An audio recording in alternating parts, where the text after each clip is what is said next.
So now that you've got your wireframe down and good, and this is a wireframe of the recipe site, we're going to start bringing in our actual assets, and we're going to want to have it start looking like our final site.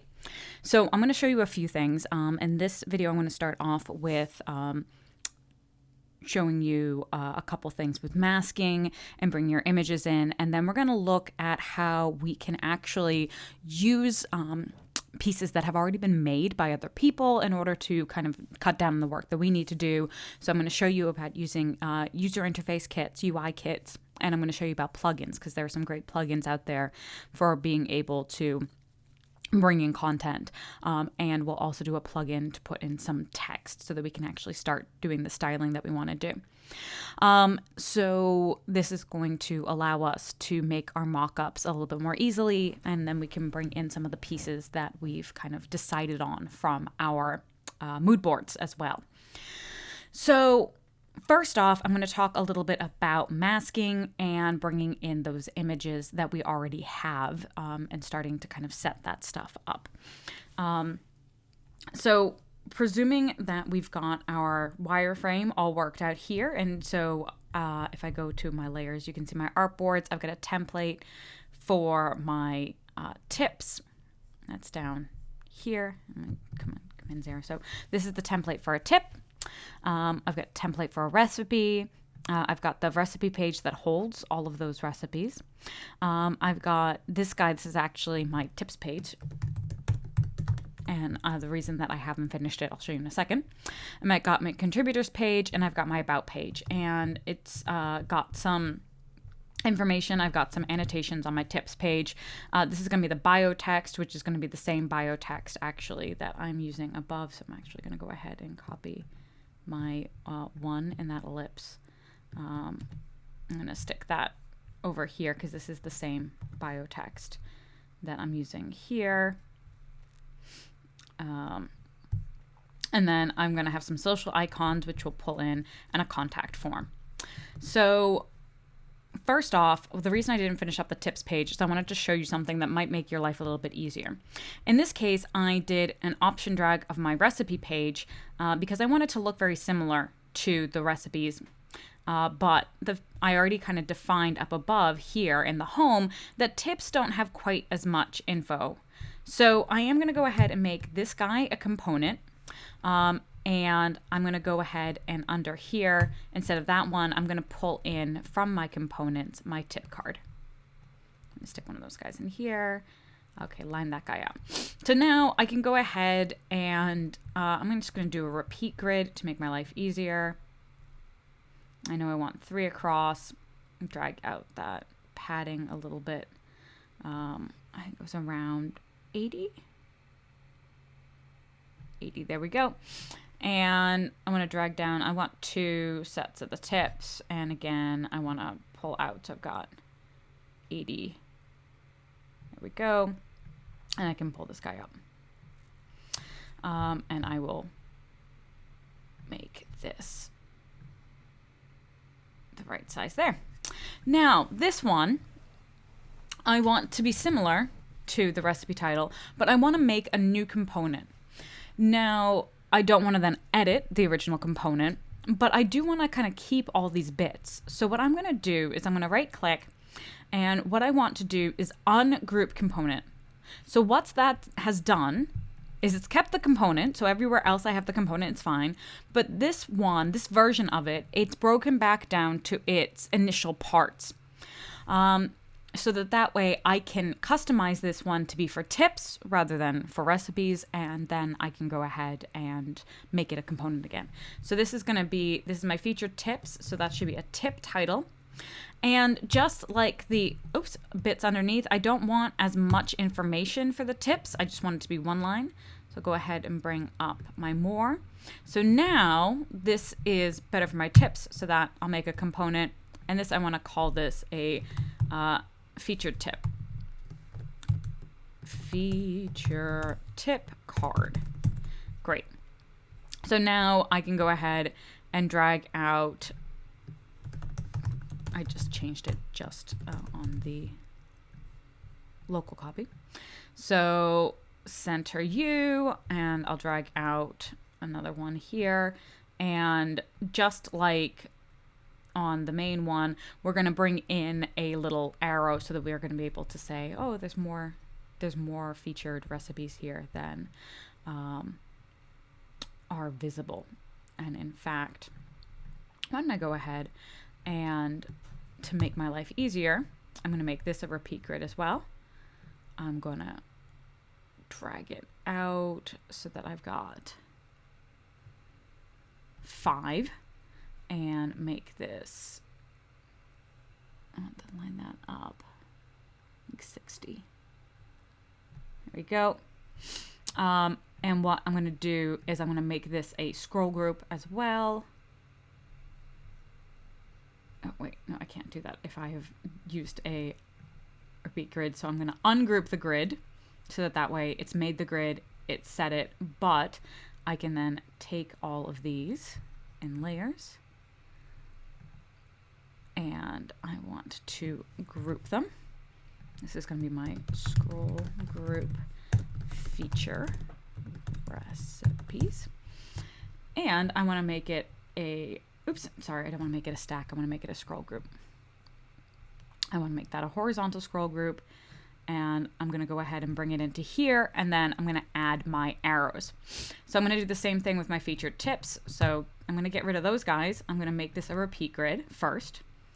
I'm going to say I want 5 of these again, just like I had on the other page.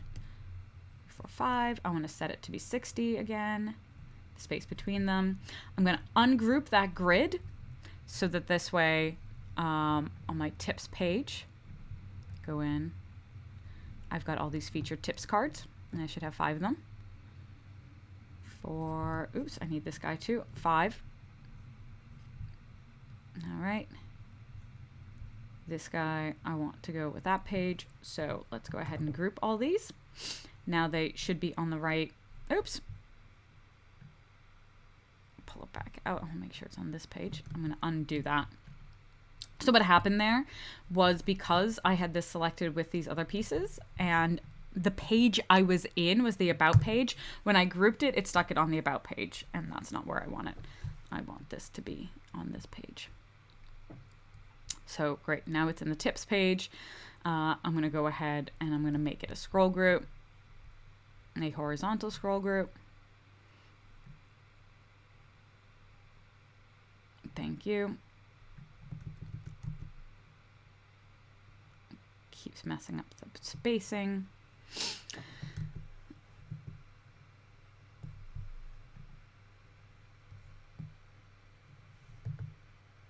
Why does it keep sticking it on that other page? I don't know. Maybe it's because that one is the one that is.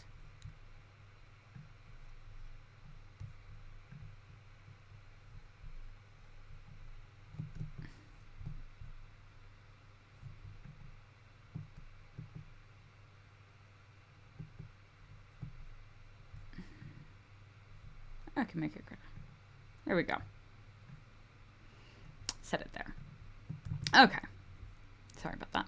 Oh, and I just realized too that with this, I then want to scooch this guy up because it only has one line.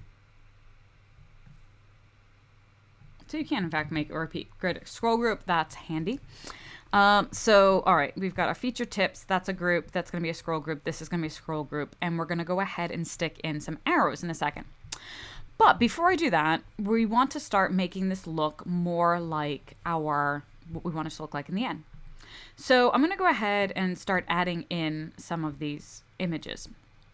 Now, first off, I've pulled up my images from before, and I want to go ahead and only use the images that are of food. So let me go ahead. That's one of my recipes. That's another recipe. Awesome. That's not. My salsa verde is awesome. And so I know, again, one of the things about these boxes is that they act as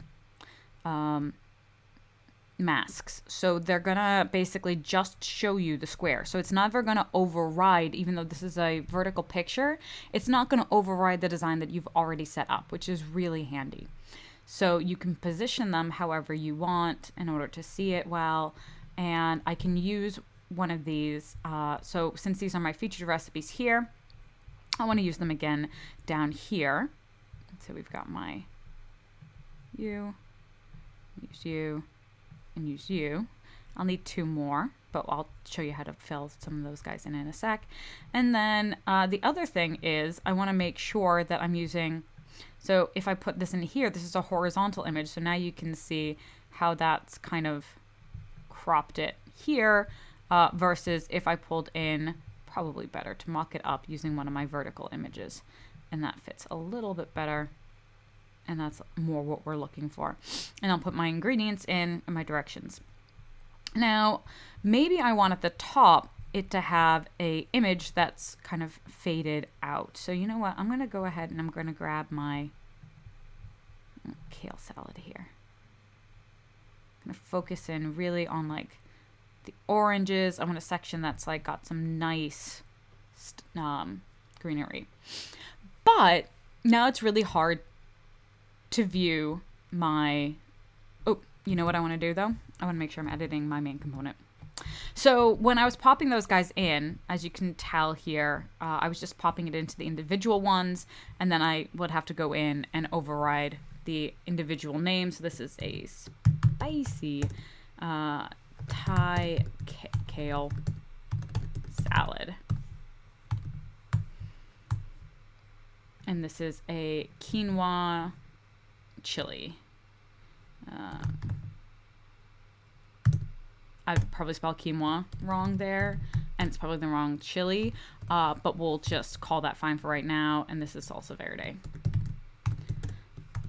This is why, by the way, you should always make sure to spell check or have someone else take a look. It doesn't have a built-in spell check feature, but you can kind of double check it. You can copy paste it into a Word document and make sure it's right. It's another reason why it's a good idea to have your content living in a Google Doc or a Word doc before you copy and paste it in, because then that way when you put that text in, you can make sure that you know it's spelled correctly. I am terrible for my spelling.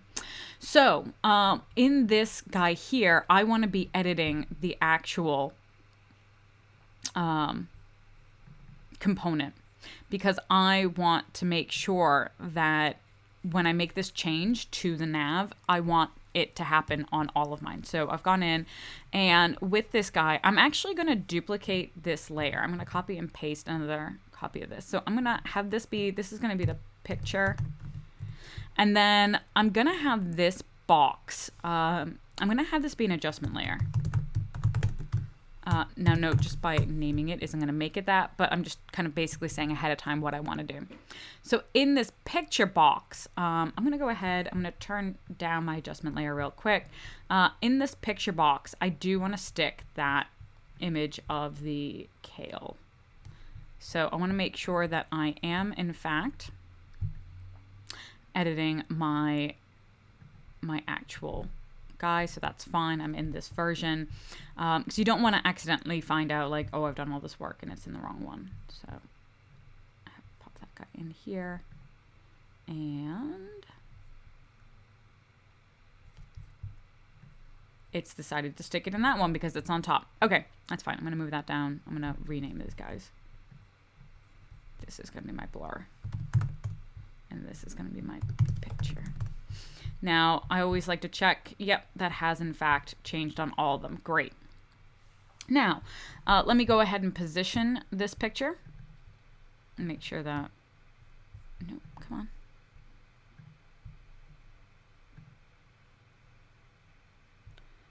I'm going to go ahead and just stick this guy on top because it's grumpy about letting me move things. So I want that area that's really nice and orange. It's got some really good colors. But with that, it's really hard to see the bear. So I'm going to move this layer back up, and I'm going to bring the opacity up. What I want to do is I'm going to scroll down, and there's this box under effects. It's background blur, which is such a handy thing. So I've gone ahead and blurred that guy out. And one of the things you can do, you can decide how transparent or opaque. You can lighten the contents behind, and then you can decide how blurred you want it to be. So I'm going to go ahead, have it so that you can kind of still tell it's food, but I'm going to brighten it so that way I can see some of the stuff behind. And maybe I'm going to make it like 50%.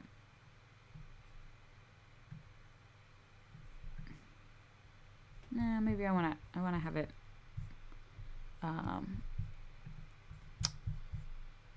maybe more